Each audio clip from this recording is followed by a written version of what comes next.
This week we're going to dig a little deeper into the topic of traumatic stress. This is something that you've read bits about in previous readings, and particularly in the Carr book.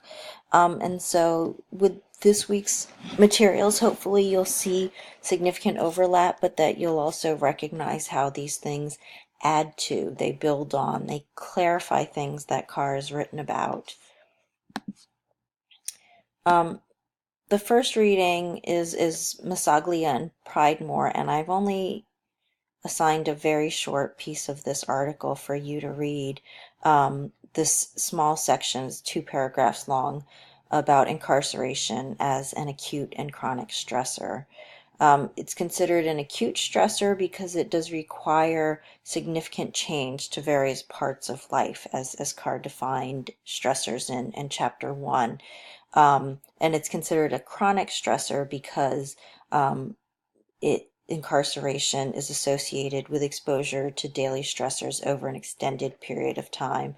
And the authors here they list out for you a variety of these daily kinds of stressors that the incarcerated population is exposed to on a daily basis, as well as the sorts of stress exposures that the incarcerated population deals with even upon release and re-entry into the community.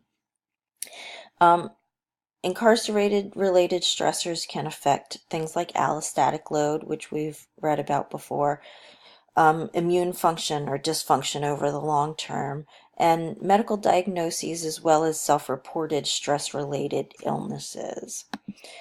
So at the very end of the assigned section here, they talk some about the research linkages that have been demonstrated. And in one study, they suggest that the health outcomes may be related through this mechanism of social stigma, that those who are incarcerated are exposed to stressors in jail and prison and after release, and that those things, particularly after release, have certain stigma attached to them that then subsequently lead to negative health outcomes. And research has demonstrated an increased likelihood of the incarcerated to be diagnosed with mental health problems, hypertension, heart disease, to self-report chest pain and depression. Those outcomes of health outcomes that may be related to chronic and or acute stress exposures. And so hopefully you see how even just reading this small section reinforces and reminds you of some of the things we've already learned about, but adds to it. In the conversation of traumatic stress, the military experience does get quite a lot of attention. And in the article we'll turn to in a second, you'll see that. But in both of these articles, I hope that it expands how we understand traumatic stress, how we think about the very traumatic exposures affecting our health or having the potential to affect our health, either in the short term or over the long run. And there's evidence on both sides of it, and in some cases it's political, as we'll see in the next article. So this second article by authors Smith and Woolley talk about efforts to drop the D, the disorder parts. So PTSD is post-traumatic stress disorder, and this is a medical diagnosis that in particular members of the military or veterans advocacy groups really fought for post-Vietnam. And there were several reasons that these veterans advocacy groups wanted to have PTSD as a recognized diagnosis. There were many goals of this. And what happens when we make something into a medical diagnosis, we're doing this process we call medicalization, which is recognizing something and defining it as medical in nature, as in need of medical treatment. And so again, while early on, post the Vietnam War, after the Vietnam War, veterans groups really wanted PTSD to be a medical diagnosis. There's been some shifts in this, and again, this campaign to drop the D, or to demedicalize post-traumatic stress. Um, Again, there are many reasons that the earlier groups wanted the PTSD diagnosis to be recognized. The main goals were to reduce stigma and blame. I call it blame. The authors talk about it as reducing the sense of personal responsibility, that people should be able to just have control over their emotions and their experiences, and therefore their behaviors, right?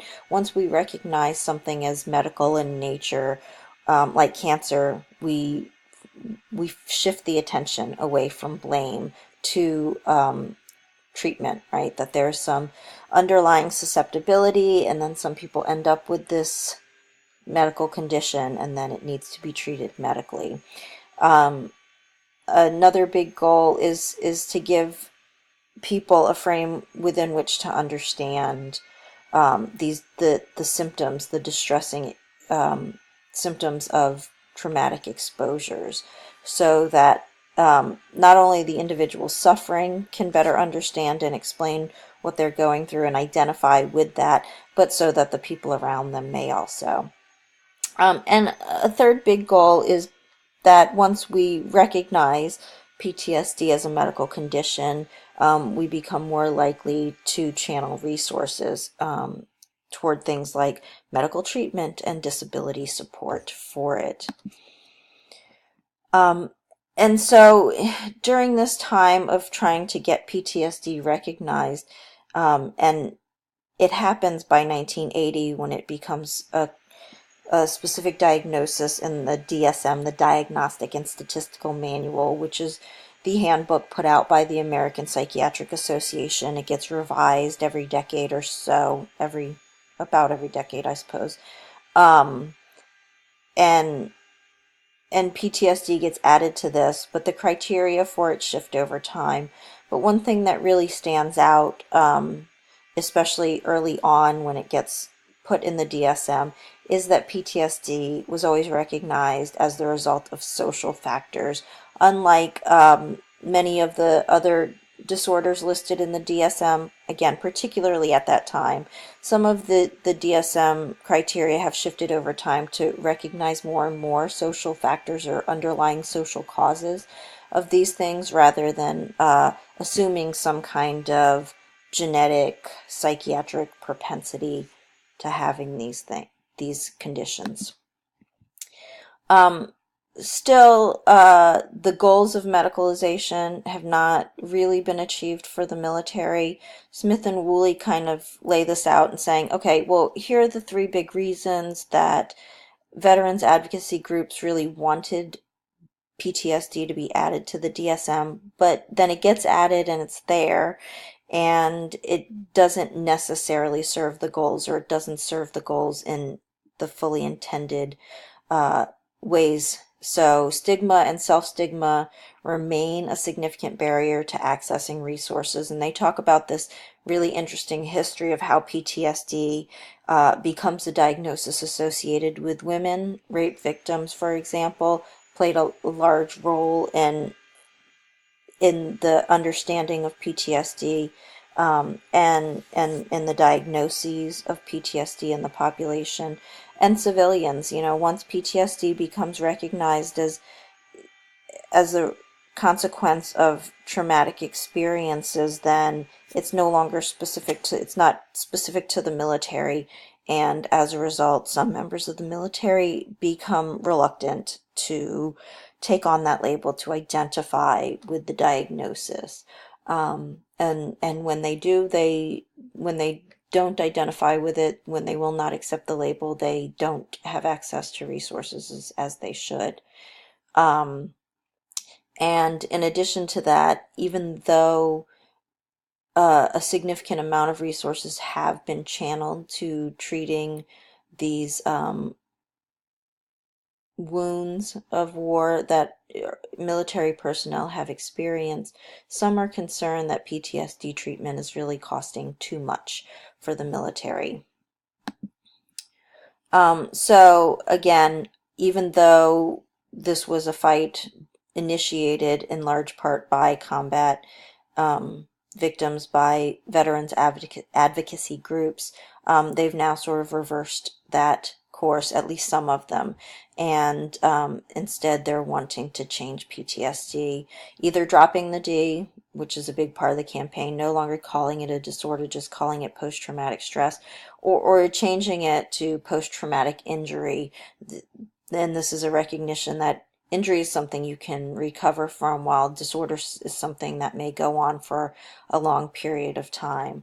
And while there may be people who recover from it, others may experience PTSD chronically, and so there's some concern that if we treat it as an injury and we only allow short-term coverage of the costs of treating it, both in terms of medical care and in terms of disability insurance, then we may be cutting people off before they have in fact recovered, for those who experience it as a more chronic problem.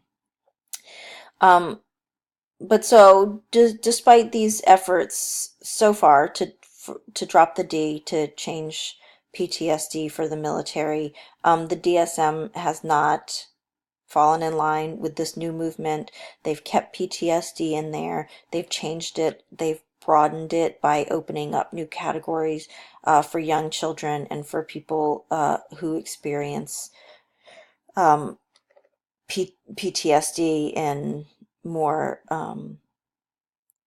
in more severe ways, have more serious experiences of it.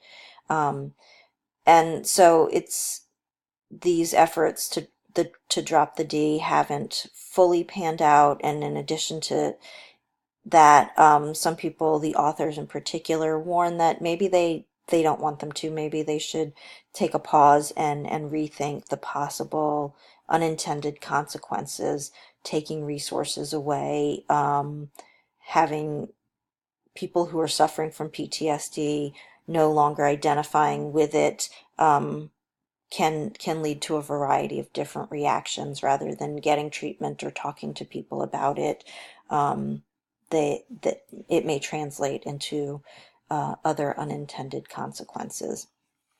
So again, a couple of added readings uh, to broaden, to complement what we've already read about traumatic stressors, and the mental health consequences of stress exposures.